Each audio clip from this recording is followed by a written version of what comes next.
ولد الكلب. والفول الحلوين ده ايه وانا اللي بقول ايه ولا انت اللي بتقولي؟ كسر صيامك يابا. يا ابني المفلاتة. عفاريت بتقول ايه؟ اصحى يا عاطف يا حرام. رمضان كريم.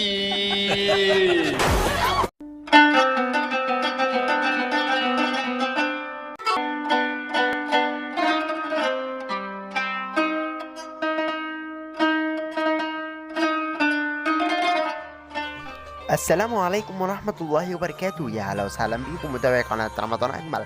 حلقة جديدة، حلقة النهاردة بإذن الله هعرفك فيها بإذن الله العد التنازلي لرمضان 2024 زائد كمان موعد شهر رمضان لعام 2024.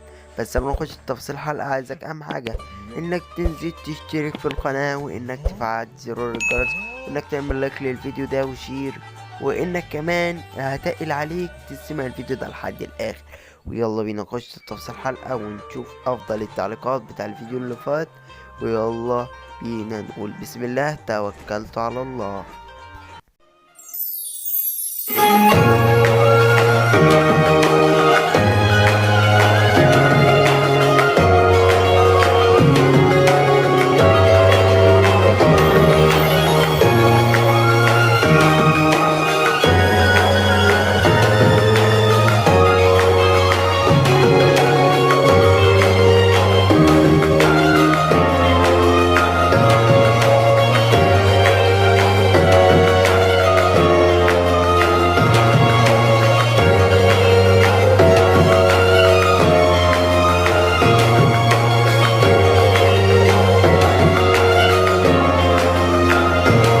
رمضان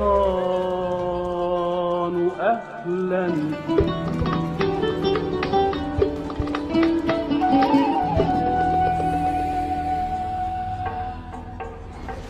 أول مشهد معانا يا صاحبي أقول لك أنا آسف. هتقول لي ليه؟ هقول لك عشان أنا اتأخرت عليك في الفيديوهات اللي فات، ما نزلتش. كان المفروض ينزل حلقة أول امبارح وحلقة امبارح، بس ما حصلش نصيب وما نزلوش. فأنا حابب أقول لك أنا آسف. ويلا بينا زي ما احنا متعودين في كل الحلقات بنصلي على أشرف الخلق سيدنا محمد عليه أفضل الصلاة والسلام.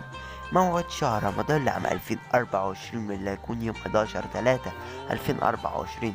أما بالنسبة يا صاحبي عن باقي يوم على رمضان واللي هيكون باقي بإذن الله 103 يوم يهل علينا الشهر الكريم.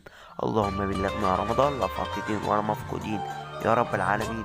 وشوفوا في الفيديو القادم، وإلى اللقاء في فيديو آخر. يلا السلام عليكم.